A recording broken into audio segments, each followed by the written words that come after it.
800多亿美元。这是一个账户上还躺着超过1000亿现金的公司，突然开口借的钱。谷歌全球最赚钱的互联网公司之一，而伯克希尔作为巴菲特的投资帝国，这一次伯克希尔给谷歌投了100亿。表面上看，不就是有钱的公司找有眼光的人融一笔资吗？很正常，对吧？但稍微想一下就不对了。谷歌缺钱吗？不缺。那他为什么要融资？因为谷歌缺的不是钱，他缺的是一个答案。AI 到底能不能赚钱？这里是喵屋有才，我是 Alan， 让我们一起把时间倒推到10年前。2016年，韩国首尔，李世石坐在棋盘前，他是那个年代最顶尖的围棋棋手之一，18个世界冠军头衔。那一天，他沉默了很久，他夹起棋子，停住，又慢慢放下，最后他低下了头。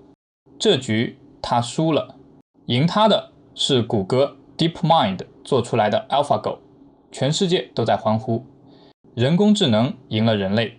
但今天回头看，人类输掉的是一盘棋，谷歌打开的是一张账单。但其实在 AlphaGo 震惊世界之前，谷歌内部已经看见过一个更可怕的东西。2013年，谷歌的工程师做了一个测算，如果神经网络的计算需求继续这样增长，谷歌可能要把全球数据中心的数量翻1倍。翻1倍是什么意思？要造2倍的机房、2倍的服务器、2倍的电力、2倍的钱。所以谷歌开始自研 TPU， 很多人把 TPU 当成谷歌技术领先的证明，但换个角度看， TPU 不是胜利勋章，它更像是谷歌给 AI 这只怪兽提前装上的节食器。谷歌10年前就知道 AI 最可怕的不是聪明，是贵。以前的谷歌是一门什么样的生意？你在搜索框里敲几个字，谷歌给你答案，旁边放几条广告，广告商付钱，你每搜一次，谷歌就赚一次。用户越多，搜索越多，广告越多，利润越漂亮。以前的谷歌卖的是流量，但 AI 不一样，你每问 Gemini 一个问题，背后都是芯片在跑，模型越大，调用越多，账单越真实。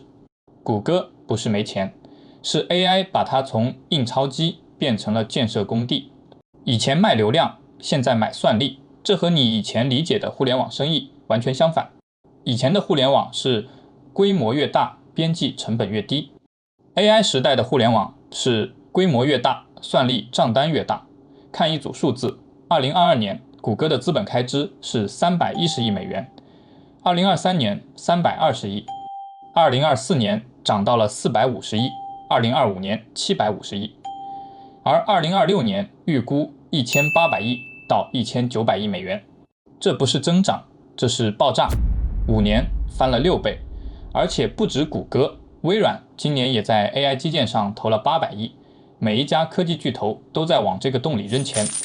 但钱扔进去了，利润什么时候出来？没有人能回答这个问题，连谷歌自己也不能。但烧钱不一定就是坏事。亚马逊当年搞 AWS 也是先烧钱，先建数据中心，先买服务器，先铺网络，先等客户慢慢迁移。一开始所有人都问，亚马逊不是卖书做电商的吗？为什么要搞云？后来 AWS 变成了亚马逊最赚钱的机器，所以烧钱本身不是问题。问题是你烧出来的到底是下一台 AWS 还是一个无底洞？但历史也提醒过我们，方向对不代表能活到那一天。2000年前后，所有人都说互联网是未来，光纤是未来。这个判断错了吗？没错。后来互联网真的爆发了，光纤也真的成了数字世界的底座。但很多当年疯狂铺光纤的公司，没等到未来就被债务压垮了。方向对不代表你能活到那一天，这才是谷歌面对的真正矛盾。所以这次融资真正告诉我们的不是谷歌缺钱，真正告诉我们的是谷歌的估值逻辑变了。以前你买谷歌买的是一个轻资产印钞机，搜索广告不需要太多资本投入，利润漂亮，现金流充沛。现在你买谷歌越来越像是在买一场基建豪赌，1800亿砸下去，建数据中心，买芯片铺算力，谁能保证这笔钱能收回本？伯克希尔这100亿改变不了这个问题的答案。所以我对这件事的判断很明确，长期不是灾难，但短中期不是利好。谷歌仍然是 AI 时代最强的公司之一，但这条新闻说明了一件事，市场不能再只听 AI 故事了。接下来决定谷歌股价的不是 Gemini 有多聪明，而是3个问题。第一， AI 基建投入还会不会继续上修？第二， AI 搜索和 Google Cloud 能不能把需求变成利润？第三，谷歌还能不能保持以前那种漂亮的自由现金流？如果3个答案都是能，谷歌仍然是赢家。如果任何一个答案是不确定，现在就需要你斟酌了。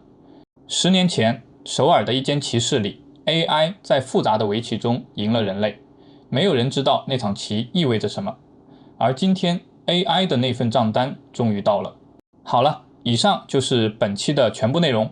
喜欢的小伙伴请点赞、订阅、转发，十分感谢。期待为你带来更好的内容。